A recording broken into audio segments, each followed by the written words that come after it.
It's okay to want to have a family. It's okay to want to work less and make more. It's okay to have other passions besides your business. But it can't be an end. Your business can't be an end until you know what you want.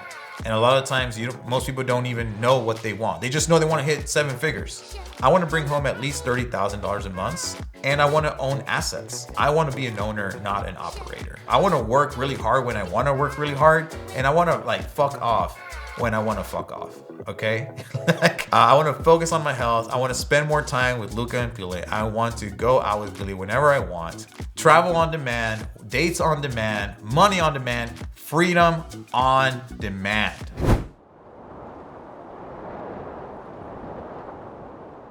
Hey, what's going on, everybody? Welcome back to the channel. And today I'm going to share with you all a little bit more of a raw and personal story. I'm really going to take you back and kind of share with you all my entire business and personal and professional journey from what I would say and what other people at the time would say, from being a total fuck up to building an agency that's made over $7 million in total revenue in the last 3 to 4 years, and overall being a $1.5 million a year agency. I'm basically gonna share this document. I'm gonna walk you guys through it. So I know everybody always talks about how they were able to build a billion-dollar business the second they were born, but it actually took me 10 years to actually get to where I am today. Literally from being 18 years old, moving out of my parents' house as soon as I graduated. And I didn't really start making money till a decade later when I was 28. And that's when I really started making more money for myself. And so essentially I'm gonna walk you through that. By the way, I did grow a agency from $0 to $100,000 in 90 days. I do kind of have those results, but to get to that point, it did take a lot of work and effort. I wasn't an overnight success. There's a lot of people that you might find here on, YouTube or wherever else. They were able to achieve massive results, a lot of them at a really young age, and that's freaking awesome. But a lot of the times I feel like it creates this false sense of hope that you can have overnight success. And the raw reality is that you actually don't know what those people's backgrounds are. And I do think you can have streamlined success because there's just a lot more information that is available today that was actually available a decade ago or over a decade ago, which is when I first started. I started my first business when I was 21 and I'm actually 34 now. So I've been in the agency game for quite some time. I've had different iterations of a marketing agency. And so I'm basically just going to walk you through how I was able to go from, point A to point B and kind of share with you some of the challenges and struggles along the way, because honestly, it is not all, sunshine and rainbows, right? At the end of the day, where you are making a lot of money, you do have, pretty cool business and whatnot, but there's still obviously all these things happening, in the back end that a lot of the times you don't see, because people just share the wins, right? They share, what the best type of stuff on Instagram, and that's what you see, but you don't really see the back end. And so that's actually what I'm going to share with you all today, the raw realities of, being an agency owner and different things like that, and kind of what it took to ultimately get there. And with the benefit for you all that learn from my mistakes, man.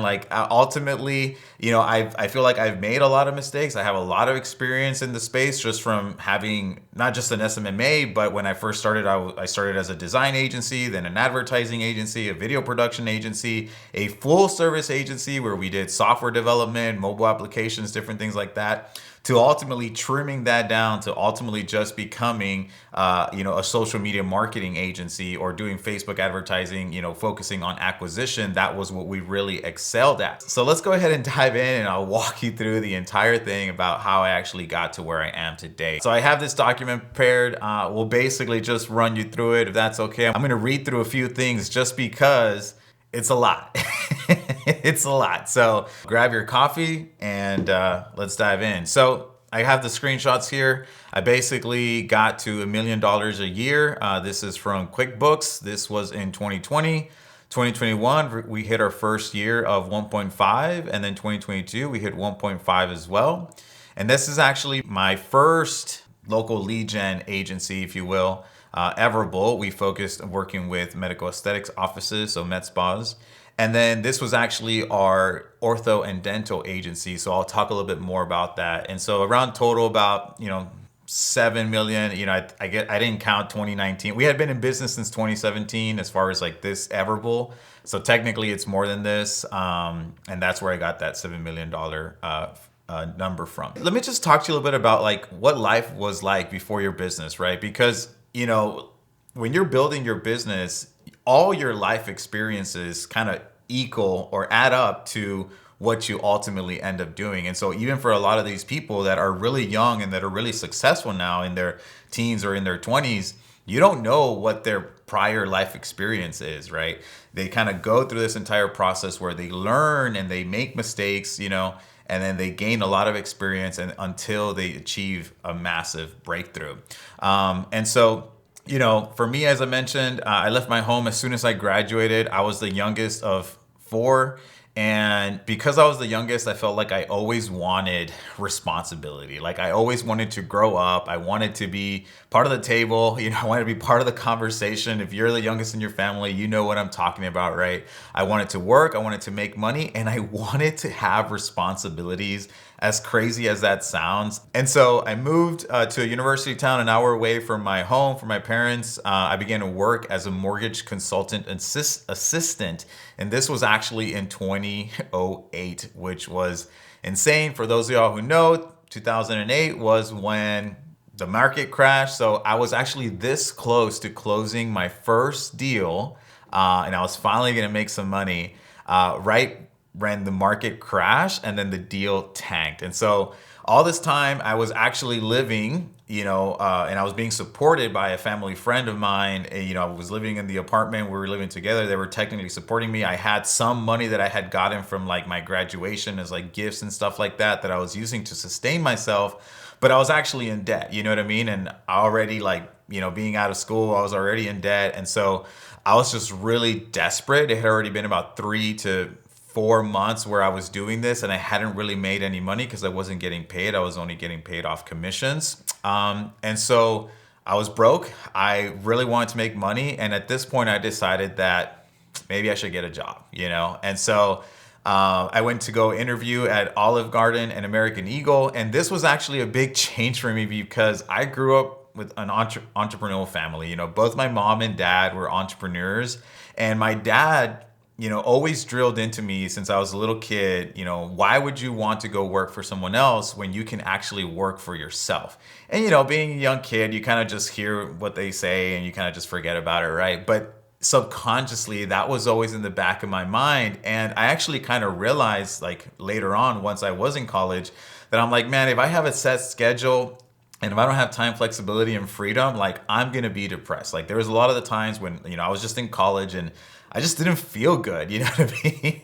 And so that really sucked. And that actually really did open up my eyes as to like, what is it that I want, right? And so I went to go interview at these places. I actually did get a call back from American Eagle. I missed their call. So when I called them back, they put me on hold to get the manager. And during that hold period, I felt like my life just flashed before my eyes. Like I remember just kind of like getting really introspective and just, seeing all these things flash before me and kind of just thinking to myself, man, like if I take this job, I will not have the freedom and time flexibility that I do have. Like, yes, I'm broke. Yes, I need the money, but then I'm not going to be able to have these things. And at the time I was volunteering a lot in my local church. I was doing a bunch of other things too. And I just really didn't want to give that up. And so as soon as she picked up the phone, the manager picked up the phone, she's like, hey, like, hi, is this Luis? I hung up, which was crazy. She called me back. I didn't answer, right? And so that was that. And honestly, that was like a big turning point for me. That was kind of like a big fork in the road for me because I feel like if I would have taken that job, who knows where I would have ended up, right? And so I actually ended up interning at a local magazine. There was like an ad at the university. By that time, I had already started university, and thank God for financial aid. Came in, got me a few $1,000s I could use to pay rent and afford to live. And so I had a little bit, to just actually be able to support myself during that time. So I saw this opportunity to work for this local magazine. They were looking for graphic designers. And I was studying graphic design. Mind you, I had no idea how to actually design. Like, I had no idea how to use the softwares. I was barely learning. And the first day that I went, they're like, hey, can you design this rocket for the magazine? And I had no clue how to do it, but I said, yeah, sure, I can do it. And that's a big part. I want to say, I mean, as small as that is, I want to say that that's actually a big part in just being an entrepreneur and being a business owner. Is like, you have to solve problems, right? And I knew that technically at that moment in time, I didn't know how to actually design this rocket, but I believed in myself enough that I could figure it out. And that's actually one of the key things, if you know, about being an entrepreneur, is like, you have to go and figure things out for yourself, right? Not everything is going to be handed to you. You're not going to know a lot of things, but thank God for the internet. Thank God for AI now at this point. I think this was 2009 at this point, you know, so obviously all these things that facilitate this for us today didn't exist back then. But YouTube at least had some good content around, you know, graphic design and different things like that, and using these softwares. And so I just dove in, and I remember I was like in flow state. I was just like, you know, it was a really big period in my life where I was just like figuring things out and just learning a lot. And that was actually really great. And so I started interning with them. 3 months of no pay turned into 12 months. It really sucked. But even though I didn't make money, I actually learned a lot of valuable skills, you know, in just like putting a magazine together, designing, you know, typography, right? All these things that are kind of like essential for being in the agency world, right? And so during that time, I was so upset with these guys because I never got paid, that I approached my childhood friend of mine, and I was like, dude, like, building this magazine or creating this magazine is actually not that hard. We should just start our own business and like create our own magazine. And that was my first business. So it's like these local magazines, right? You know, I started the first business when I was 21, build a magazine. We thought, dude, we're going to make so much money. It's going to be awesome. We'll write these articles, and then we'll go get advertisers so that they can pay us and we can afford the magazine. We thought we were going to make a lot of money. Lo and behold, we didn't, right? And so we got to actually publish 2 episodes. There were some people there because we approached a lot of professionals in our local area.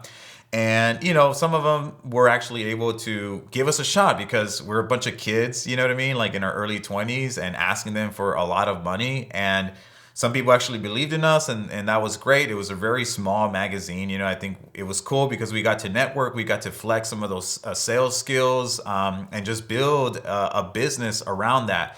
And so even though we only published 2 episodes, and you know, we didn't really make a lot of money as we originally wanted to, that did lead us into actually, like I said, networking and meeting a lot of these professionals. And it was a stepping stone to something that I had always wanted, which for me, the intention of this magazine was to network and then actually do jobs that I originally wanted to do. So it was like branding, graphic design, advertising, websites, different things like that. And that's actually what I started doing. So I started working with lawyers that I had networked with, financial advisors, different things like that. We started doing their branding, their websites, all that good stuff. And so I basically was doing that throughout my entire, you know, time at university, like throughout my entire time at school. In college, I actually never really had a real job. I was just working for myself, doing these type of things here and there, and we were just trying to grow the business. My childhood friend and mine, and so we were really just trying to put things together. And so fast forward 2023, I actually graduated December 2012. And then 2023, we're like, hey, let's keep working for ourselves, right? And so we actually got like a really cool office that we were sharing with another local magazine at that time. We weren't doing the magazine stuff anymore. We were just doing like this design work. And it was really cool. We actually got to work with some pretty cool like brands in our local area. We got to work with a few like recognized schools, some big restaurants. And that was actually like a really cool time. But we still weren't really making a lot of money. Like in our local area, like I live in South Texas, like right next to Mexico. And the area is known for being like pretty cheap. So there's not a lot of money here, right? And so we weren't really making a lot of money. There is money, but you know, in other kinds of industries, right? And so, but we were, you know, I still had the dream, right? I still had the dream that I wanted something bigger. I wanted time freedom. I wanted financial security. You know, I wanted the girl. I wanted the car. I wanted the American dream. I wanted the house. You know what I mean? And that was just really what I was striving for, like during that time. And I didn't really know what to do, but I knew I had to just keep pushing forward. And I remember just driving down the neighborhood, and I would, my business partner and I, we would just drive down like rich neighborhoods, and we would look at these homes and we would just think to ourselves, like, dude, like, how in the world am I ever going to afford something like this? At the time, I think I was making like $800 a month. Like, I wasn't, making any kind of substantial amount of money. I was just had enough to pay rent and like groceries and gas and like some other bills, and like that was it. You know what I mean? And that's one of the cool things about living here. Like, actually living here is pretty cheap. So compared to other areas around the country. So yeah. So here comes my second business, right? And so we basically did that for about 6 months. And then our next iteration of our agency came into play. And so I actually had these friends of mine that were software engineers, and we just decided to partner together to create more so of a full service agency. And so we did do all the design stuff, all the advertising stuff. But then we said, hey, like, since they were software engineers, we started doing more intense, websites, mobile applications, web applications. And this was a really crazy time for us because it was very tech startup lifestyle, if you know what I mean. Like, it was about working 7 days a week, 12 to 16 hours a day. We were broke, so we were like only eating sandwiches. We were all living inside of their home. It was like 5 of us. I remember just like sleeping under my desk. Like, it was my room, which was also my office. And then I had blankets that I would roll up. And then when it was time to sleep, I would roll them out and I would sleep there.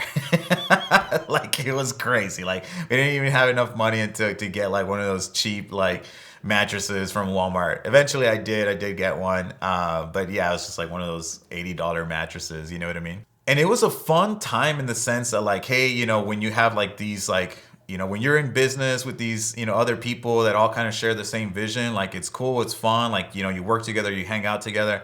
But obviously it was very stressful because, we weren't really making a lot of money, and we didn't really know how to kind of like propel ourselves forward. And it was a massive grind, and there was actually a lot of sacrifice. Like, during that time, I stopped hanging out with my friends. I actually stopped going to church.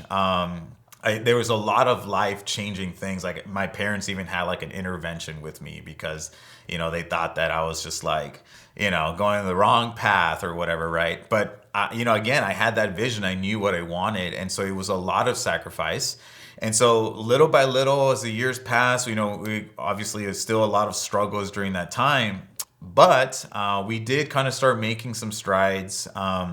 Started working with some businesses around the area. We weren't really making a lot of money because I said, like, in this local area, there isn't really a lot of money for the things that we were doing. And so that's when we like decided to venture out and start to acquire business from outside of our area. And that's very common now. But again, back in the day, this was like 2014. It wasn't really something that a lot of people or knew how to do or was actually that accessible, right?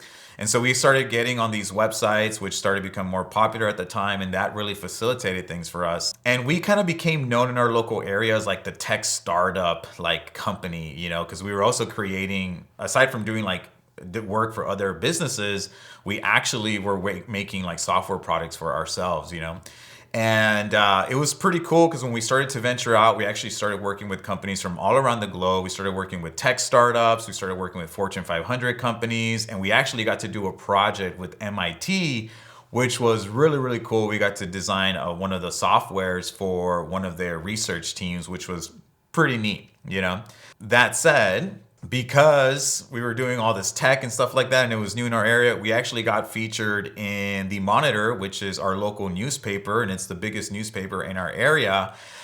And that was pretty cool. Like, if you look at this picture, this is actually the house that we were living in. That was like, if you look at it, it's just like computers everywhere.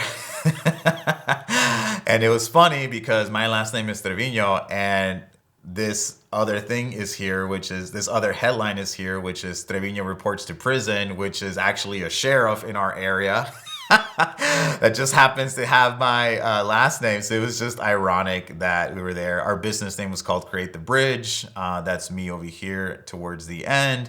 And it was cool. This actually led us to get some publicity. Again, this is another picture of the office. And what was really cool is because we got a lot more exposure out of that, like local cities actually were reaching out to us because they wanted to bring us into their city so that they can basically say, basically improve like the business local development. But at the same time, SpaceX had just come into one of the neighborhood cities, and all the other cities were in competition with each other. So they wanted to bring more tech companies into their area. And so one of our local cities actually offered us a free space that was fully renovated to our specific needs, which was actually really cool at the time, right? And so this is actually the space here when we actually moved in there. We had an open layout concept. Little by little, it was 5 business partners, mind you. And then we started just building the team. I think we got to a point where we had like 12 team members between all of us. And it was a fun time. I mean, it was a lot of work. It was very intense because it was still a lot of learning. And this is kind of what I would also call my fuck up stage in life, because I did fuck up a lot. Like, part of this is like, you don't really know what you're doing. And so, I mean, I studied design. I've worn almost every single hat in the business. During this partnership, I kind of got thrown into marketing, and I'm like, dude, I have no idea how to do marketing. You know what I mean? Like, and there wasn't really a lot of as much resources as there were today. And so a lot of it was just figuring things out and really just messing up. And when I would mess up, I'd get grilled for it. And so it was a very tough time for me emotionally. It was a really tough time for me to just like really just expand, and man, just a lot of growth. But it wasn't the most positive growth because my business partners weren't the best business partners. So it was very like grill culture, very hustle, very grind, and very intense. And it was definitely not healthy. Mind you, also still struggling. We looked very well from the outside looking in because we were making money, but because our agency was not systemized, and we were working with almost every single business we didn't have a replicatable process, and that was not allowing us to be as profitable as we could be. And so with that said, it was still a very tough time, but we made it look good. Like, here's some pictures of me. Like, we had an event where we invited, people to just come into the office. We had like hors d'oeuvres, we had drinks, and it was a networking event. We had like people from the city, other businesses, and it was cool. Like, it was cool. This is actually me presenting and speaking. This was actually me presenting at our local university at the entrepreneurial group, which was always, cool, right? Just kind of being able to flex and whatnot. But again, it wasn't as luxurious as it all seemed, So come 2015, I was never big into the dating scene. I was never like really that kind of person. I always knew what I wanted in a partner, and I had dated, but nothing really like serious, because I always knew what I wanted. I knew that I wanted just to not mess around and kind of just like be with one person, right?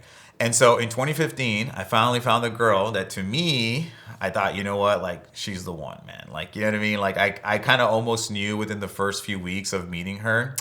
And that really pushed me to work harder than I had ever done before, and this was a really big thing that actually propelled me. It's like, look, man, like, are you playing at business, or are you like really in business? You know what I mean? And so, stop messing around and get serious, because if you really want to build a life with this person, like, you got to step up, man. You got to like do better.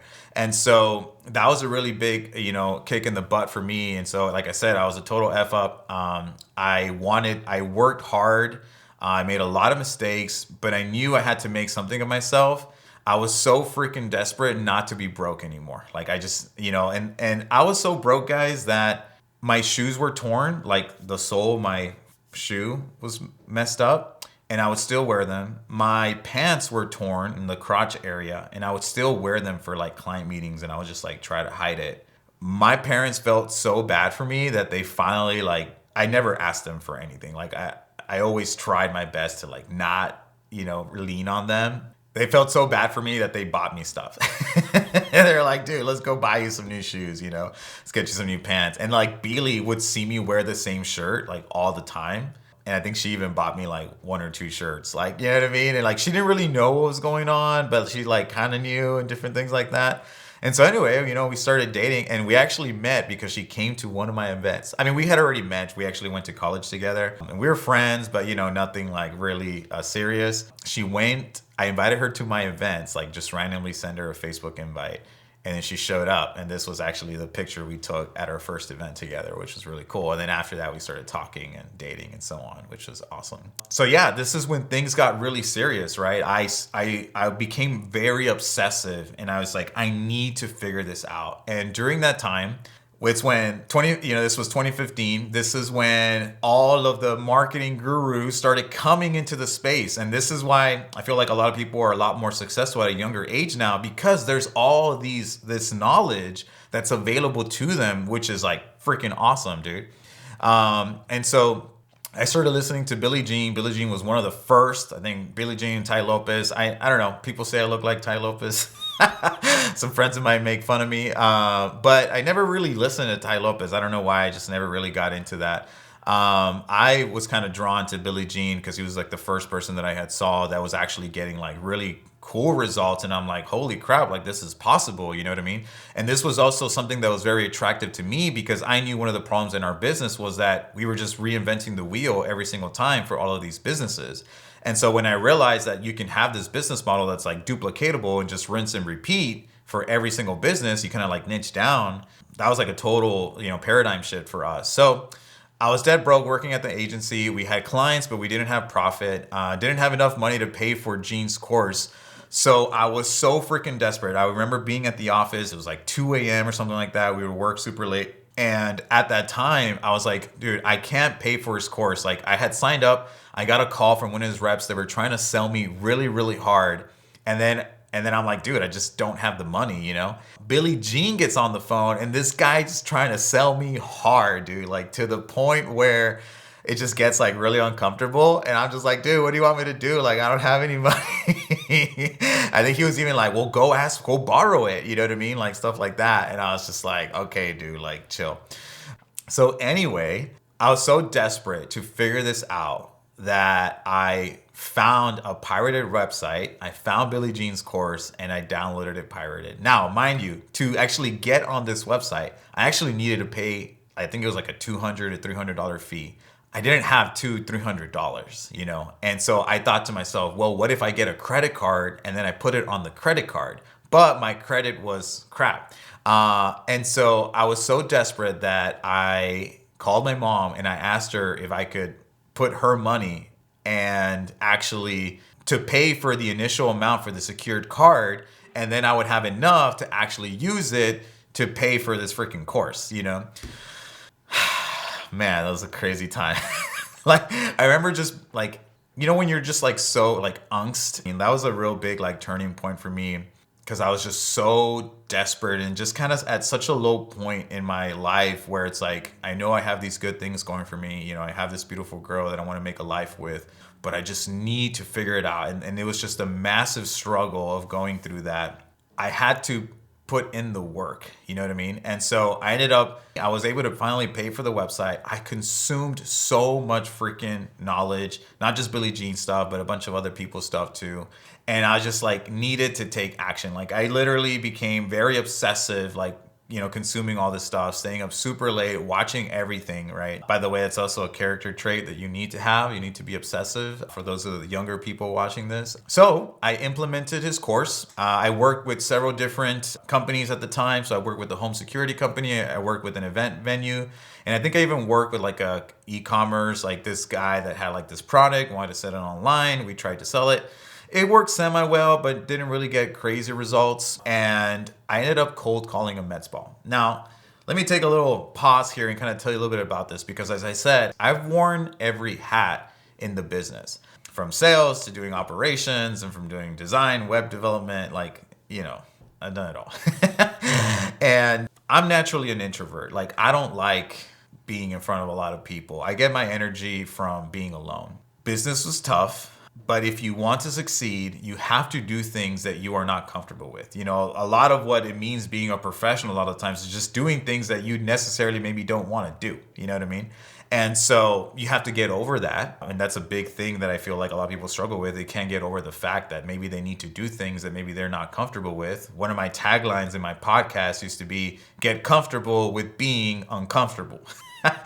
And so I hated doing sales. Like I had to pound the streets. I had to do cold calling. I never wanted to do cold calling. Like for me, I was so afraid of picking up the phone and calling someone because that's just how I've always been, you know, just being an introvert and whatnot. And so I had to get over it, right? And so you have to do things that you are uncomfortable with. You have to get over it. You have to put in the work, right? And so I started picking up the phone, started just calling local businesses, right? I ended up calling a local med spa in my area. And I basically just told them like what I had to offer with like Facebook ads and all these different things like that. So I gave them my pitch and they're like, sure, why don't you come into the office and we can talk about it? And I was just like, what, you know? And so I ended up going in there. I gave them the whole spiel. I told them that I would give them a 2-week trial for free, right? They were basically a med spa that was offering cool sculpting. Cool sculpting is a body contouring technology that was very popular at the time, still kind of is. But with that said, they were only getting about 7 inquiries on a weekly basis. So we turned on an ad campaign for them and we got 126 leads in 7 days. Like from 7 to 126, like they had no clue like what to actually do with so many leads, but they were actually still able to convert a few of them and they made $26,000 within 2 weeks. It was insane, you know?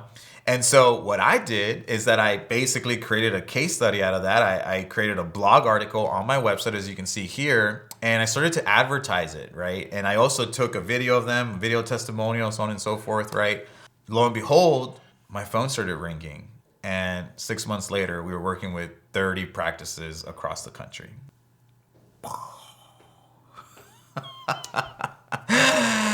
And man, to me, like I get really like emotional when it comes to this. I mean, maybe not really emotional, but you know, it was definitely a turning point. It was a paradigm shift because man, like, and this is why I get super passionate about this stuff because 2 biggest reasons why most businesses fail is lack of cash flow. They don't know where the next client is going to come from, right? Sales. And that's the biggest problem a lot of people struggle with, you know, and obviously we struggled with that. Like we didn't really know how we were going to get clients, right? I had to pound the streets. I had to do cold calling, different things like that. And it was very strenuous for me and it was a very hard time. I live in South Texas. It's freaking hot down here. So going to go do all those things, it's like a drag, man. Like it's not fun, you know? And so when all of a sudden I was able to figure out a model that brought people to me, you know what I mean? Like without me having to go to them, it's just, dude, it just freaking changed the game, you know? And this is why I'm so passionate about it because you're really helping people grow their business and therefore their lives, right? This was just a huge, and this is why I really value it, you know? Because it's a total game changer. When you learn the skill of how you can spend money to make money, to buy customers, to buy clients, dude, you'll never go hungry. And so I just fell in love with acquisition and I try to consume as much of it as possible. Again, very obsessive when it came to that. And so, yeah, we started growing the business. We were doing pretty well. I started making a little bit more money, not a lot, but this is when things got still really crazy. So just when things were going semi-well, started my 3rd business in 2017, and here's why. So I had a massive fallout with my partners. My partners were also very abusive physically and verbally. I had a lot of stuff that I had to deal with once I left there. And this right here is when one of my life's dreams came true because I always envisioned the kind of partner that I wanted. And I always knew that I wanted to be in business with her. And for me, that was because like I don't want just a relationship where we see ourselves, you know, she goes to work, I go to work, and we see ourselves for only 2 to 4 hours a day, you know what I mean? Hang out on the weekends and like that's it. Like I really wanted to enjoy ourselves with each other, you know what I mean? And so part of that was about us working together. I know a lot of people don't wouldn't really like that. They want their separation from their partner, and that's fine. But for me, like Billy and I work really well together. She is my better half. Like I'm a great, visionary. I'm a great marketer, but she's the operator. Like we wouldn't have what we have today if it wasn't for her. And she's kind of like that missing piece, which a lot of times you need in business, right? And so it was just a great partnership. We vibe really well together. We work really well together, and it's awesome. But part of that too was like, look, if I want, to travel on demand, if I want time flexibility on demand, like if I want to go take a trip, I don't want to not be able to take a trip because my wife can't get out of her job. You know what I mean? And so for me, that was just like super important. And so when she came to work for me, I'm like, dude, I saw this since I was a child, and it's happening. I made it happen. And so, which was super cool, a really massive blessing. And so, yeah, so this was actually, I mean, again, this was cool, but this was actually also a very tough time in my life because, I had just left the business that I had, was worked so hard to create for the last 5 years. And I actually left without anything. Like I used to live at these guys' home, and I ended up just like literally one day I was just like, enough is enough. The abuse was enough. I just literally drove to Billy's apartment and I never went back. And I left all my belongings. I left all my clothes. Like I literally had nothing. And so it was very dramatic period in my life. And part of that, I just didn't have any money, right? And so, man, that was a lot. With that said, again, my back was against the wall. I really had to figure things out. So I left the agency to start Everable, which is the agency that I have now that focuses on med spas. With Billy, we decided to niche down with med spas because that's kind of like our bread and butter. And we really want to help them solve more than just the lead problem, right? Which I'll talk about that more, which I think is crazy later on in the video. But yeah, like I was so broke and I found an opportunity in regards to a type of agency model. And this was like a new technology at the time. There was this coach, this guru at the time who was like teaching this, and their program was about like $8,000. And so I actually didn't have money to pay for the program, but I knew that it was a good opportunity. And so I had to figure something out, right? Like I didn't, it's like I didn't have anything, and I still obviously wanted to build a life with this person. And so I spoke to my dad about it. He's like, well, hey, why don't we figure out if we can get you a loan, right? To actually get into this marketing program. And so my dad, man, he hooked it up. He had relationships with a local banker, took me there, vouched for me, even though I had really bad credit, all this and that. And they basically gave me a $3,500 loan, which allowed me to pay for the first month of the marketing program because I did split payments. And I had to basically make enough money within those, 30 to 45 days so that I can actually make that second payment, right? So my back was against the wall. My dad believed in me, hooked me up, got me that $3,500 loan, started the marketing program. In 45 days, I hit 10K a month. And like sometimes, you gotta just like, your back's against the wall, you gotta come out swinging, you gotta make things happen for yourself, right? It's like failure is not an option. And so I literally did everything that I could to make that happen, which was just amazing, right? So I was able to pay for that second month program, finish off the course and whatnot. And yeah, and so little by little, Billy and I started growing the agency. We started adding more clients. We started growing our team. We started adding a few more people from 4 to 6. We actually got to the point where we maybe had like 12 employees, like 12, 15 employees. Total between my two agencies, which I own, was about like 25 employees. So we grew a pretty big team. And here's some pictures. So this was my cool desk setup. You got to have the cool desk setup. That was like the one thing. Like I was never really into cars. I always preferred computers. And so, yeah.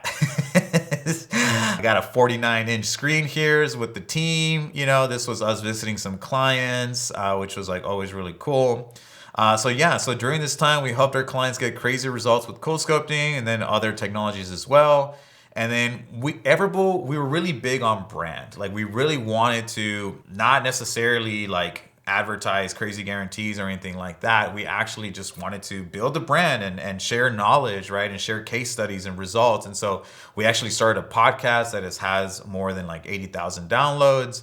You can go and check us out. It's called the Med Spa Accelerator. You can check out our Instagram and Facebook, everbowl.io. But yeah, and so Billy and I were just working, trying to, help these clients, traveling, visiting clients, different things like that, growing the team, doing the whole agency thing, right? 2018, we got married. Woo! Which is pretty awesome. I got married. My life changed forever. Things couldn't have been any better. And actually for our wedding, still didn't have enough money to actually afford our wedding. We actually got married in Mexico. We had a beautiful wedding, but still needed to make some money and finance it. So I get on the phone with this med spa. I pitch them this deal. I tell them, look, man, it's going to be $10,000. I had never sold $10,000 before, not in a single thing. I'm like, if you want to hit this goal, it's going to cost you $10,000. He's like, okay, let's do it. The guy wires me $10,000 and I paid for my wedding, which was freaking awesome, right? And so, it was 2018, 2019, 2020, we were kind of doing all that whole stuff, really just trying to grow, enjoying a married life, did a little bit of traveling, different things like that. Not a lot, not as much as I wanted to do, but it was still really, really cool. Yeah, like I said, life couldn't have been any better at this point. Honestly, it felt like life was like a dream. And I almost kind of thought to myself, life is too good. What's going on right now? And that's when the fall of 2020 happened, right? And so life's like this, guys. You've been in for so long, you have your ups and downs, and things get a little intense here, as I'm sure it did for a lot of you during this time. But yeah, we had massive growth and a really massive fall. And so it was the end of 2019, December, we had been about 25 to 30K a month, kind of fluctuate back and forth, so on and so forth. You know the game.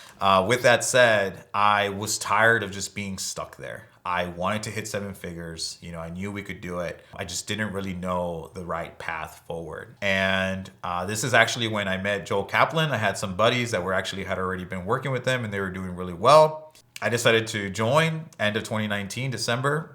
It really helped us a lot, And so Joel basically sat down with me. I wanted to work with somebody who was actually going to consult me and not just be part of a marketing program, because I had been a part of other marketing programs aside from the earlier one that I mentioned during those, 2.5, 3 years. But, I wanted something more personalized, right? I wanted a mastermind. I wanted an inner circle. And so I was one of Joel's first, group members. And if you actually go look up Joel Kaplan and Luis Trevino on YouTube, you'll find my success case study, that interview that he did with me back in the day.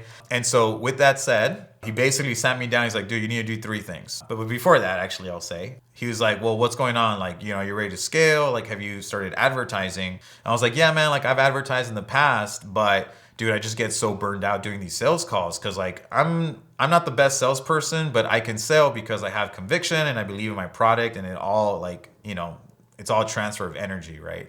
But I'm doing an hour and a half, 2 hour calls with these people. And dude, I just burn out, man, because I'm an introvert. At the end of the day, I have zero energy. I just want to curl up in my bed and I'm a little sad, just because I just have really low energy. And so he's like, okay, so you're telling me you're your own bottleneck. And so I'm like, well, crap, you're right, So he kind of slapped me around a little bit. He's like, dude, here are the 3 things you need to do. Number 1, you need to start advertising. You need to get appointments. You need to close those appointments. And then part of that, get a salesperson, because you actually need to remove yourself from that position because you already said you're your own bottleneck. And I kind of didn't want to. I was a little afraid about bringing on a salesperson because, I've dealt with salespeople in the past, and the salespeople that I had dealt with in the past were very those kinds of people that talk a big game and then they just never really execute, and then they're just kind of a little slimy and they're hard to trust, And so I was a little concerned that I would bring on that kind of person and it would just kind of hurt our agency's reputation, right? Because we were big on reputation. That was a limiting belief that I had. I had to get over it. I found an amazing salesperson, which was really, really cool. So come January 2020, I actually did do all the sales in January. I doubled the business from 25K to 50K. February, doubled the business again. In March, we actually hit a 7-figure run rate. We hit 85K, and that's also in February, March is when I brought that salesperson, and she was so freaking good, man. She hit the ground running, making sales right off the bat, which was awesome. So I removed myself from the process, right? And so, which was really, really cool. here's when things start get a little intense. So in February, I get a call that my dad was on the way to the hospital, and I was the one that was closest to the hospital. So I rushed in, and it was they could only let one person in. So I was in there with him, not knowing what was going on. He was kind of like paralyzed from like one side of his body, and we thought he was having a heart attack. It actually turns out that he had stage 4 brain cancer. So just when things were going really, really well, you know what I mean? It's like life happens, you know? And this was obviously really tough for me because my dad is definitely my role model. You know, somebody that I looked up to as far as being an entrepreneur, and, you know, obviously helped me a lot throughout my years. And seeing him like this was really, really tough. I'm also the youngest in my family, so just being there in that emergency room with him, it was just like, all right, dude, like you're not a kid anymore. You know, you gotta grow up, you gotta man up, and you gotta like make decisions. You know what I mean? So it was really intense, you know. And so during this time, it's like being at the hospital with my dad, my business is growing. And honestly, I'm just super thankful for the team that I had built, because if it wasn't for them, you know, I would not be able to be spending time with my dad. You know, I would not be able to kind of be taking care. And so taking care of him, and the business was still growing, and I got to be with my dad, which I was super thankful for. So, as many of you know, came April, the pandemic started, and our business halved literally almost overnight. So from like hitting, you know, 80, $90,000 a month to going back to like 45, 40. You know, thankfully we didn't have to fire any of our team members. So I was just super grateful for that. But we tried to do different things at the time to make money, stay afloat, help our clients, even though they had to be shut down. It was a really tough time. Mind you, still dealing with all the stuff with my dad at that point. But then something interesting happened. And we actually got a referral by one of our Metzball clients. So our Metzball client is like, hey, dude, I have a friend who's an orthodontist. You guys are doing really great for us. He wants to know if you can help him. I'm like, well, I've never worked with orthodontists before. I don't know if it's going to work, but technically it should work, right? Because it's kind of like, you know, same thing. It's just change the offer, whatever, right? I think we'll be fine. So I was never the kind of person that wanted to work with multiple industries. I really wanted just to niche down and just get really good at that one niche and just go in deep, right? But Mets balls were closed down. And so I thought, well, I think this might be a good opportunity to branch out and, you know, make some more money, because we were, you know, still technically struggling. And so I basically did a database reactivation campaign for this client. We did some ads. Dude, the guy got a 37 times return on his investment, which was insane within those 2 weeks. And I'm just like, holy crap, dude, like what is going on here? Because for our Metzball clients, if we get them a 5X, like it's good. If we get them a 10X, it's like, dude, we're popping bottles. You know what I mean? Like, you know, like we're ecstatic, we're super pumped up. This guy was getting up 37 times. And I'm like, what is going on? Like, I'm in the wrong business. I should go and become an orthodontist. You know what I mean? And so anyway, so I told Billy, I'm like, I think we have something here. And I think we'd be doing this industry a disservice if we don't try to help these people and, you know, and also build a business around this. So we decided to start a business called Engage that was strictly focused on working with orthos and dentists, specifically braces and Invisalign. And I actually reached out to a family member of mine. I'm like, dude, come into this business with us. Beely kind of took over Everbull. She became like the CEO of Everbull. And then me and this other relative of mine, we both have the same name, Luis. We actually started Engage together. And my intention was, you know, to get him trained up, to teach them, you know, the ins and outs of the agency world, and just kind of have him operate it and be the owner of it essentially, and me kind of like take a step back, right? And so it just so happened that actually during that time, Joel hits me up. He's like, dude, Alex Hormozi has this new software called Alan, and dude, it's revolutionizing the game. It's going to allow you to implement a pay per show model.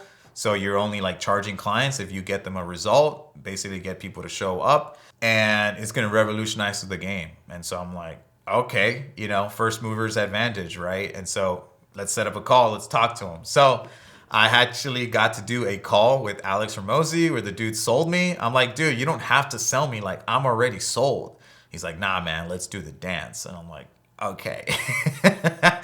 So I got sold by Alex himself, which was really cool. And we just went all in on Alan. And we came out with a really crazy offer at that time. Now, mind you, I've always said you can grow, there's two ways to grow a business, with a brand or with a badass offer / guarantee.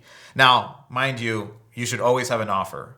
What I was always against was these guarantees. Like my Everbowl agency was purely built on brand, case studies, and results. We even planted a flag and in our advertising, we said, we don't offer guarantees. Like everybody who offers a guarantee is like lying to you kind of thing, right? So with that said, I was always against doing it. But, I was, taking Joel's advice at the time, so on and so forth. And I was like, well, you know what? This is going to be a cool experiment. I'm going to put away everything that I think I know, and I'm just going to do what I'm told. Like, why reinvent the wheel, right? And so Engage, we came in with a crazy offer. It was like, get 20 consults in 6 weeks or you don't pay. So that was like our offer plus guarantee, right? And dude, it blew up. I mean, mind you, we came into market with an offer that nobody had ever really heard of before. And we were one of the first ones in the marketplace to come with this offer. And so things got really good and stressful really, really fast. So we went from like zero to like $120,000 in 90 days, from literally one ortho client to over 70 in 3 months. It was ridiculous. Part of the reason why we really wanted to grow so fast is because Alex told us, he's like, hey, if you get to the 100K, I will coach you one-on-one. Like you'll be in my inner circle kind of thing. So I was like, I'm going to make it happen. I told him, like, I was like, okay, consider it done. I had never scaled that fast before. And so, yeah, we made it happen. I wish I had I don't know why I don't have an actual screenshot of like being on Zoom with Alex. If I would have known he would have been such a big sensation that he is today, I would have done it. But what I do have is this plaque over here. From him, the Allen Software Engaged as their business name. Congratulations on $100,000 a month in Allen. So got that. Keep it on the wall. Something I'm proud of. It's cool. Business was good, but stressful, guys. Like growing that fast. It's cool making a lot of money. I will say that. The screenshots are cool, but damn, it's stressful, dude.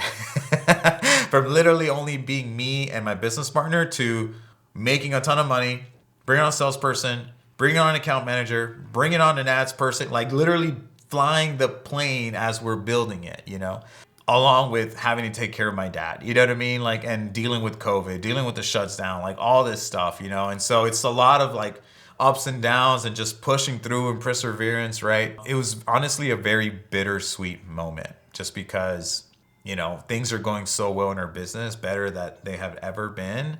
But yet, like, all this other side of me is just going through all this pain and struggle and an existential crisis, if I'm being honest, just really questioning everything at this point, right? Still pushing through. So one of my other dreams came true later that year in September. We bought our house, which was cool. And then later that year, I got my dream car. I got a Tesla Model 3. And so like I said, I was never really big on cars, but I was always big on technology. So when you get a car and you get the most advanced tech on the road, that's Tesla, man, And so I always wanted to have a Tesla. And part of my dream was, my dad loved cars. My dad and my brother loved cars.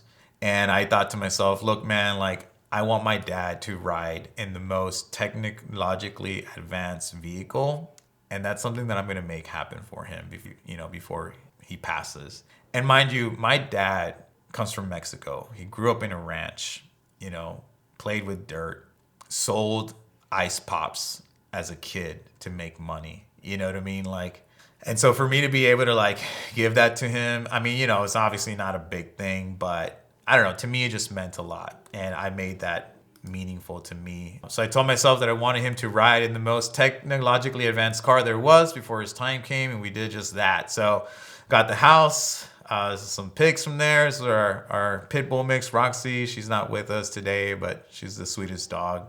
Pit bulls are the best, man. This is the day I got the car. And then this is my dad. I did the whole thing about just, 0 to 60. I was trying to like shock him, but he was just kind of like a little out of it because, all the drugs and stuff, man. It's crazy. But it was still, so me, Billy, my mom, my dad, riding in the car. I mean, is a good time, man. It's a good time. At this point too, I was like, we wanted to have a kid. I told Billy, I'm like, let's try to have a kid because I really want my dad to meet my son or my daughter. I'm the youngest, so it's like I was kind of like the last one, that they wanted to see grow up and stuff. So Billy and I decided to have a child, which was great. Our hope was that my dad would get to meet him before his time. Billy was struggling though. She actually had a really tough first trimester. It was really, really intense. She was kind of like out of commission for a while. Really had to, step it up. Yeah, man, like ups and downs, that's life, that's business, right? It's like on my 30th birthday, which was December 7th, we had actually had dinner with my family the night before. The next day, wake up, it's my birthday. I get a call from my mom that my dad had a seizure. He was at the hospital and that he got diagnosed with the vid. Crazy time, man. Like on my 30th birthday, it's like, come on, dude. Actually, you know what? It wasn't even my 30th birthday. I think it was my 31st. Yeah, I think it was, well, I don't even know anymore. With that said, just thankful that, like it actually didn't really hit him that hard. He was in the hospital for a few days, got out, but we had to keep him quarantined in my home. And this was actually a very tough time for me. I had to send Billy to her family so she wouldn't be exposed because she was pregnant. But honestly, I was super grateful to have had this home now that was actually close to the hospital where he was at. And I got to host him. I got to host him, my mom. That's me, and my mom, like all quarantined up, going into the room and taking care of him and stuff like that. Dude, it's tough. Like taking care of somebody, like an elderly person, like it's tough, man. But it was just a good time, got to, at the end of the day, my dad got better. He was fine. Got to have family over for the holidays. And it was the first time that I got to host my entire family in my home. It was just a big thing for me, super sentimental. And just, yeah, and like obviously wouldn't have been able to have done it without my businesses. It's a memory that I still hold dear to this day, one that I wouldn't have, right, without my business. And so super thankful for that. We end 2020 at a 1.1 million, which was really cool. 2021, we started going all in on our Engage business. We created a program called Invisa Launch. And it was a 4-month program. We were charging $12,000 for it. I don't have any screenshots here, but I guess I'll post one now. But yeah, so we're making these overall changes, still growing, adding more clients. At this point, we're making anywhere from like 120 to at the highest, like 180 between both agencies. And dude, like my dad, he fought along for as long as he could. I think most people only last like 12 months, 8 to 12. He did 16. So on May 30th, my dad passes, and then 45 days later, my son is born with albinism. So, my son is born, and he's got white hair, and I'm just like, okay, Billy's blonde, like it makes sense, right? But I'm like, dude, that's not blonde hair. That's freaking white, man. That's a Tigerian. That's some Kakashi stuff. You know what I mean? And so turns out he was actually born with albinism. 1 out of 20,000 people around the globe are born with albinism. And I'm like, what are the chances, dude? Like, and obviously this is a tough time for me. I was, seeing life happen before my eyes. My dad, had just passed. I really wanted him to meet my son. Unfortunately, that, didn't happen. Then new life is born, And so really just crazy time, honestly, it's hard to describe. All I can say was intense and crazy, which I feel like don't give it justice for the things that, obviously we went through. But yeah, man, like it was just, it just felt like a lot was going on. Obviously this happened. And I mean, obviously our son, he's like super beautiful. He's like super good now. But at the time, it's like we had no idea what albinism was. We didn't know what that was going to mean for him. You know what I mean? And we didn't really know, like, because one of the big things with albinism is like blindness, like, and so we didn't know if he was going to be blind. We didn't know what he would be able to see and not see. So it was a lot of like going to doctors, doing genetic testing, like different things like that to see if he had any other disorders.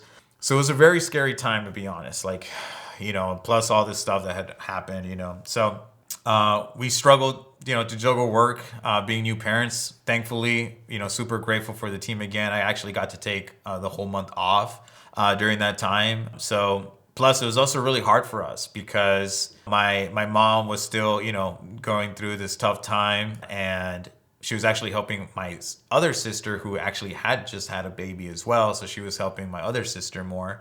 And then my in-laws couldn't really help us because they live in Mexico and they couldn't cross because the borders were closed because of everything that happened. So it was a really tough time, man. Thankfully we got through it. We were able to do well. We ended up hiring a full-time nanny once we could, which was really cool. We tried to do the whole like work while taking care of a kid. And I mean, we were able to do it, but the business still required like more time of us. And so I'm super thankful that we were able to find a nanny, get a nanny, and not send my kid to daycare, man. Like, I don't know about you, but I want to see my son grow up. Like, I'm in my upstairs office right now. My son's downstairs, and I can go hang out with him whenever I want. And I do. And I get to see him play. I get to see him grow up. You know what I mean? And that's something that I'm just like super grateful for. So yeah. Later that year, so that's when we launched the new program called Invisa Launch. It was basically a full cycle program. It was kind of like a coaching program plus like doing marketing services, right? And so we basically gave these clients a playbook on how they could make a lot of money within a very short time. And actually our average client would make $40,000 within the first 30 days of working with us, which was really cool, right? And so, that happened, there was a lot of things that happened during that time. Honestly, things were still like really stressful, like, from clients, just, your agency, man, like things you're going to struggle with is like bringing on the wrong kind of clients. You're going to get chargebacks. You're going to churn and burn. You're going to deal with getting hacked. We got hacked several times. I think the first time we got hacked was like in 2020, October. It was literally the week of Halloween. It was crazy. We lost over $120,000 like of our money and our clients' money, which was horrible. So, a lot of like struggle, right? And really just pushing through and figuring things out and different things like that. And so we also just experiment with a bunch of different agency models, right? We did the Invisa Launch program, then we kind of went to doing retainer, and then we started doing live transfer, different things like that. We did end the year at 1.5 million, which was great. But honestly, during that time, it's like, okay, man, like a lot has happened. And then 2022, 2023 was just really a time for like reflection and just kind of like figuring things out. You know what I mean? Like, obviously, life was happening before my eyes. I really started to question everything and really started having like an existential crisis of like, dude, like what is going on? Why am I working so hard? What's the point of all of this? Like I have all this money, which is great, but it's like, what's the point? Like my loved ones, and I was obviously in a dark place. But yeah, man, like it was tough, right? I took a pause and realized I had to put myself together in like this really tough situation, right? I started asking myself all these things. And I kind of realized like, dude, my business is killing me. Like I'm killing myself for this business. And like the reality is I actually freaking hate my agency. And so I actually did a video about it. You can go check it out here in my channel. And that's the thing, man. Like most agencies struggle to get out of fulfillment with sales. Like I was actually lucky. Like I was actually able to remove myself from the day to day, because I would tell people like, dude, I'm just super stressed. And it's like, well, are you still in the day to day? Like, do you not have an operator? Like different things like that. I'm like, no, dude, I have an operator. I just obviously still hear about all the negative things that are happening. I see all the chargebacks, like, you know what I mean? Like I see this and that. And that's because we were actually freaking good, man. Like what we did was good, but I was still stressed. I still, heard about all the bad stuff, clients leaving, chargebacks. When we like the worst part is like when clients leave, even though you get them great results. We made this one client $80,000 in 4 days. The client fired us a week later because like we made him so much money. Now it's like, oh, I gotta like now work on this stuff. I don't need you guys anymore. Peace, dude. That was the worst feeling, man. Clients wanted to sue us on December, like right before we were going on Christmas break. I get an email. One of our clients was like threatening to sue us.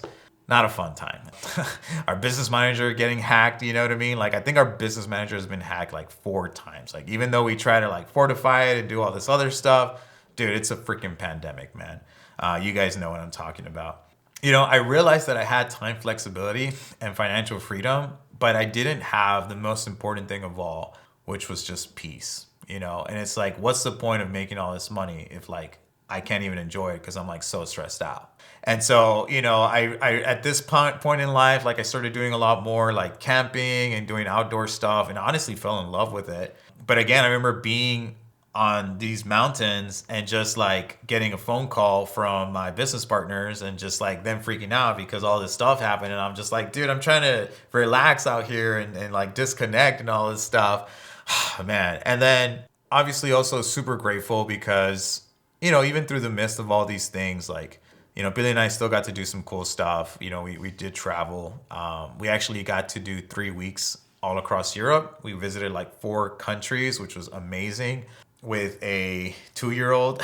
I think he was a year and a half actually, which was crazy, but awesome. And honestly, yeah, like we took 3 weeks technically off. I think the team did a really good job of like not bothering us with like business stuff, but it was still a little stressful because it's like, all these things are there and they kind of like need your help, right? I got to remove myself, as I said, and I was really only doing like high level stuff. So like leadership meetings, taking like sales management calls, helping out with different things here and there. But man, even through all of that, things were still tough. So that's when I'm like, what's the point of having everything else if I was stressed all the time? you know? And so in 2023, I ended up getting actually really sick. My business was running me to the ground. That's what I realized. Spent a lot of time and money on doctors and functional medicine, dealing with chronic fatigue. I started having all these weird issues with like my sinuses. And to the point where like all of a sudden I was getting like vertigo. I couldn't get out of bed. Like I would get sick and it would take me a really long time to recover, which was like super like unlike me at all. I realized that I got to where I wanted to, but I didn't love what I was doing. I did have more time freedom and made more money, but like I said, I didn't have peace, And a lot of reflection came out of that. I kind of realized, you have to go through things to know what you don't want.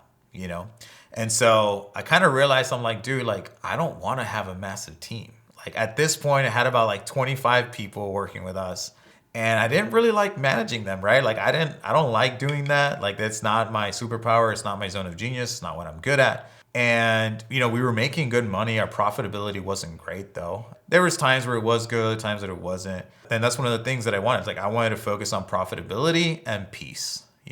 And here's the thing, guys, like agency is still great. I think agency, the model of an agency, if you do it right, you can actually build a good business, a good life for yourself, make good amounts of money, right? And agency is a great way for you to get paid to learn a skill, which is like obviously super cool because I learned acquisition, and that is a skill that I can take with me and apply it to any business that I ever either I purchase, I partner with, or I just want to work with, right? And so based off all of the things that I struggled with and all of the iterations of my agency, I kind of like created this thing, what I call the productized agency. And so right now I'm coaching a handful of students, kind of helping them implement this model. But this model focuses on actually serving one niche, one service within the niche, and one ideal client, right? So that you can ultimately standardize a specific service and you sell it at a fixed price, right? Most traditional agencies, it's custom. That's what prior to the whole SMMA movement, right? Back in the day when I first started, everything was custom, right? So much like a product, allowing for predictability and simple delivery. And that's the key thing here. It has to be simple. And the more niches you try to work with, the more services you try to work with, the more layers of complexity you're adding. And you're going to hate it. Trust me.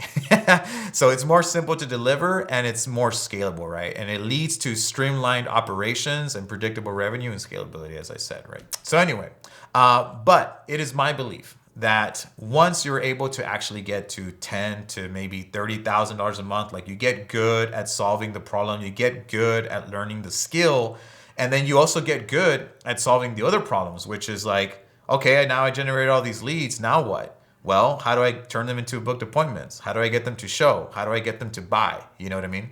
And so you start learning all these things. But, my whole thing is like, look, once you get good at that, you should really consider a model where you're not really tied to fulfillment, right? So, because here's the thing, finding the right kind of clients to work with is extremely difficult, okay? And because, this is the reality of owning an agency, right? The reason your marketing will not work for clients 90% of the time is really not even because of you, right? It's because of them. And for those of you who have been in it for a long while, you know this, right? It's like you wanted to do marketing. your responsibility is getting them leads. They're supposed to handle the rest, right? But no, the reality is that, you have to take responsibility. That's what we're told, right? And you're supposed to solve these problems for them, which we did, right? We implemented high level, we did a bunch of other stuff, trained them on sales and coaching and different things like that. But at this point, you're no longer a marketing agency, right? Like, you're actually a consultant that's not positioned as a consultant, if you really think about it. And that's actually one of the things that happened to us during the Invisa launch phase of our business. We were coaching them on sales. We implemented a whole playbook on like an entire business opportunity for them, like a biz op model. But we were still doing the marketing for them. So it was kind of like the gym launch for like ortho and dental. But the key difference was that we were actually doing the marketing for them, right? It was a done for you service. And so, but we were like training them on everything else. And even though we were doing that, clients still didn't really listen to us because we were still positioning ourselves as marketers, right? If you position yourself as a marketer, then you will be seen as a marketer, not as a consultant, not somebody at their level that can actually coach them on what they need to do, And that was one of the things that we struggled with, because I would tell my clients what to do, they wouldn't listen, but my client coach would come and tell them the exact same thing that I did, and then they would listen. You know what I mean? Really frustrating. And so the other thing you can do, right, is like you can actually solve the problem for them by, like I said, implementing high level. You can implement AI to do all the follow-up stuff. That's like a new thing that we've actually experimented with. You can implement a call center. You can either work with a third party or create one yourself. And mind you, I have friends that do this. Like, they've built an agency, they implemented a call center, and they do great, man. Like, they're freaking crushing it, at least from the outside looking in, right? But damn, dude, like, at this point, you're not a marketing agency anymore. And that's one of the things, like, look, man, like, I love marketing. Like, that's what I'm really good at. I don't want to build a call center. Like, that's a whole entire different business. You know what I mean? Like, it is not the same business. So I'm saying, like, now you have to run multiple businesses into one, right? You build and run a massive team, deal with layers upon layers of complexity with your operations, right? And dude, it just gets like really, really intense. And if you really want to help your clients, like, you have to be super on point. Like, if you want them to get good results, you have to be super on point with them and helping them fix every single bottleneck that they have. And not a lot of employees are great at that. You know what I mean? Like, not a lot of team members are great at that. Finding good people is also really, really hard. And so that was also one of the challenges that we always had, right? Even the people that were good within our team, like, they got really burned out because they were just like sacrificing everything to really just like work a ton of hours to really help these clients because, you're committed, right? And this happened to me too. Like, I get super zoned in on helping these clients. I work a ton. I forget about my health. I stop working out. I stop eating right. I'm all of a sudden I'm ordering out because I'm trying to save time because I want to keep working. You know what I mean? Like, you get sucked in, dude, and it's really, really hard. And so that kind of leaves me with this whole thing about, like, you're actually a consultant that's not positioned as a consultant. You know what I mean? Because you're helping them with the follow-up problem. You're helping them with the show problem. You're helping them with the sales problem, right?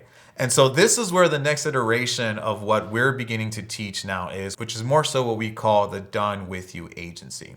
So the benefits of this model for me is that it can actually allow you to grow your personal income without scaling your agency, without having to scale your agency and by default, like, scaling your client headaches. And that's actually been the thing for me in like 2023. Like 2023, we didn't do, we did less than $1 million. And that was intentional. It was like, dude, let's take a step back because, like, what the hell are we doing? Like, I'm sacrificing my well-being for this business when it's just like, and plus I was sick and doing all these other things and stuff. And it was just like a really crazy time.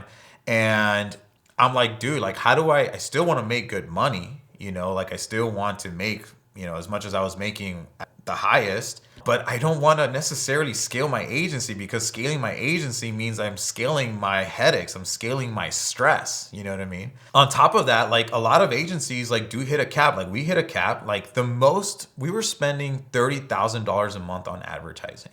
Like, just because we were spending more didn't necessarily mean we were making more. And so a lot of times you hit a cap where you just can't even spend more to make more. You have to look at other avenues, right? And so we had tapped the market. And a lot of times that happens, right? Because, like, you get to a certain point where you're just like losing clients and then you're getting clients and then it just evens out. So it's like your revenue stays the same.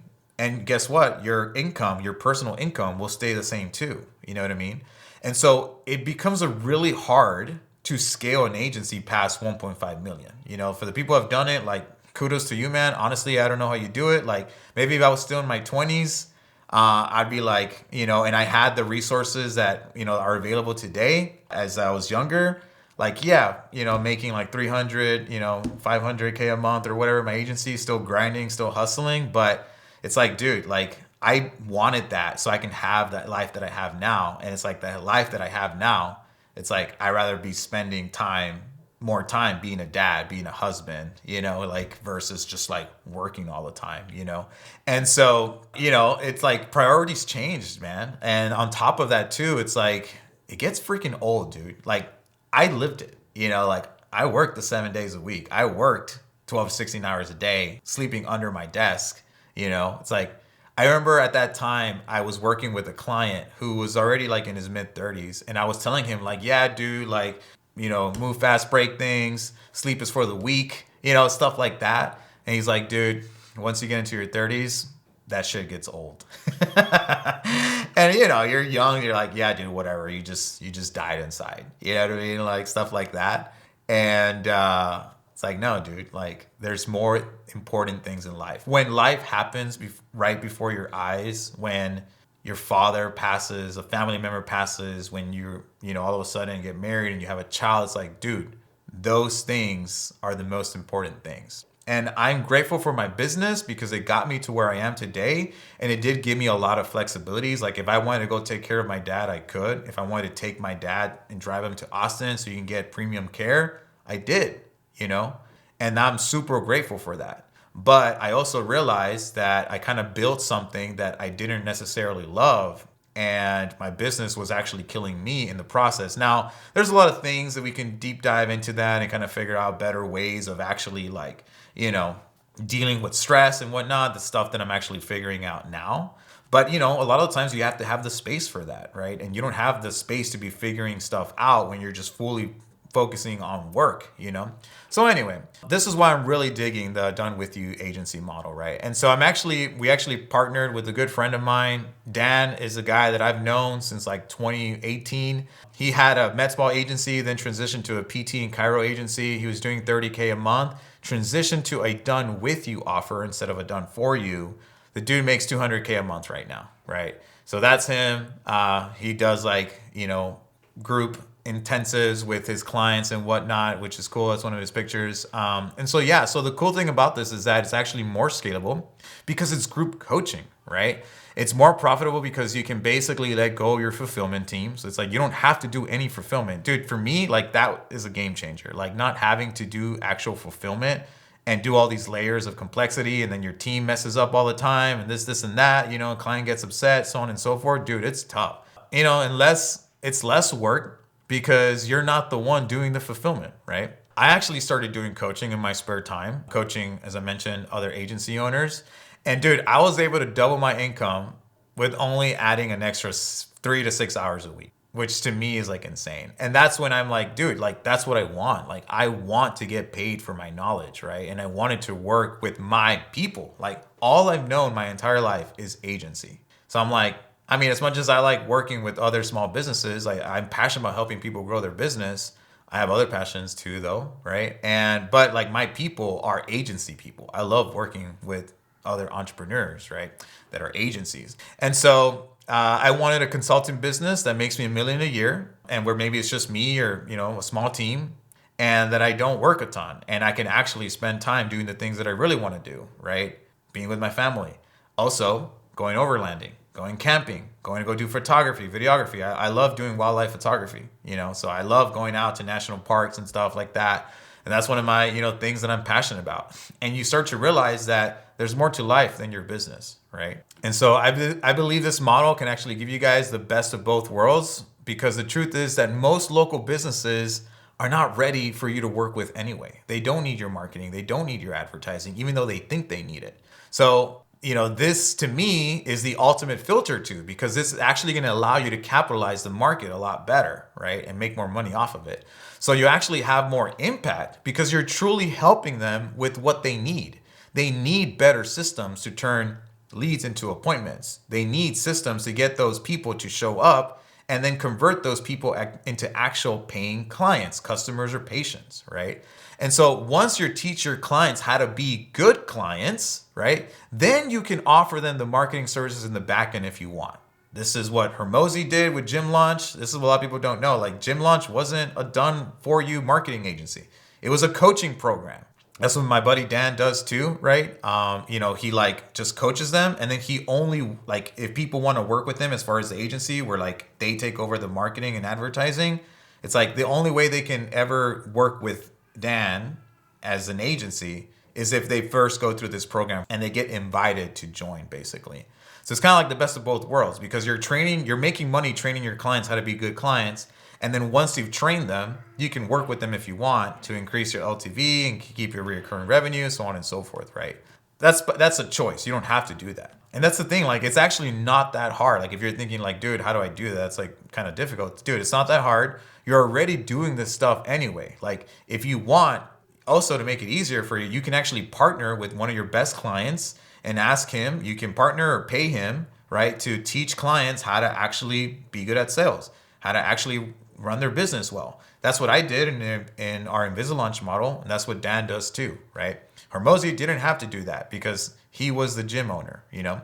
So with this model, you can actually position yourself as more than just a marketer, right? You can actually become a consultant that demands respect, right? As I mentioned earlier, you position yourself as a marketer, they will always see you as a marketer. They won't listen to you. They won't respect you, right? Even though you know more about business than they do. Like, that's how I felt. Like, dude, I know more about business than you do, and I make more money than you do, man. Like, what the hell's your problem? Like, listen to me, you know?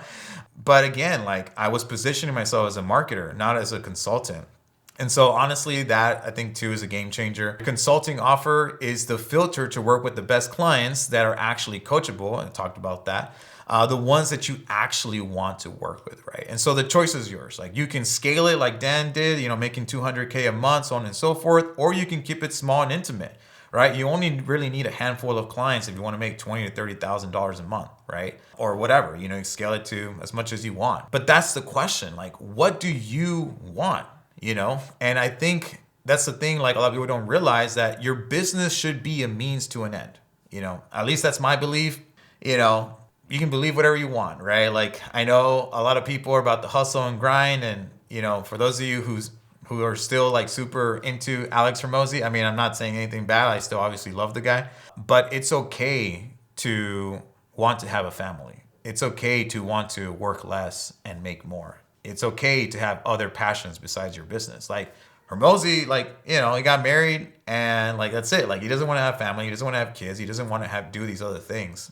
And a lot of times, like, I for a second there, like, I would think to myself, like, dude, is it even like, am I supposed to like ignore my emotions and just like keep going at it and keep going hard and like, not want to do these other things, like really, not want to spend more time with my family and just like grind it out and build a billion-dollar business? Like, no, dude, like, and I would doubt myself because I listened to all these people. It's like, dude, it's okay. It's okay to want to have these other things and still have a business that is sustainable and that gives you the life that you want, right? So the question is, what is your end, right? But it can't be an end. Your business can't be an end until you know what you want. And a lot of times, most people don't even know what they want. They just know they want to hit 7 figures, right? But it's like, why, right? So I want to build a business around my life, not a life around my business, right? As I was mentioning, here's the things that I want. I don't want to sacrifice my health over my business. Dude, I gain like between like 20 to 30 pounds. I'm still like working on losing the weight right now. This year is all about focusing on my health, like getting lean and mean, building my mental toughness, all that stuff. I want to bring home at least $30,000 a month, and I want to own assets, whether that's homes, whether that's other businesses. I want to be an owner, not an operator, right? And so I want to work 3 to 5 hours a day when I feel like it. I like working. Don't get me wrong. I love working. I want to work really hard when I want to work really hard, and I want to like fuck off when I want to fuck off. Okay. I want to focus on my health. I want to spend more time with Luca and Pile. I want to go out with Pile whenever I want. I want for ability to be able to do what she wants, her zone of genius. I want to homeschool Luca. I want to go on adventures, spend more time outdoors. I want to live in the mountains. I bought a property in Colorado, developing it right now. I want to not worry about making money and live life on my own terms. I want adventures on demand, travel on demand, dates on demand, money on demand, freedom on demand. That's what I'm freaking talking about, dude. And I'll leave you all with this. Life isn't easy. Life is good. Be stubborn. Giving up isn't an option. Keep pushing forward. You must have resilience. And like my dad used to say, don't worry, be happy.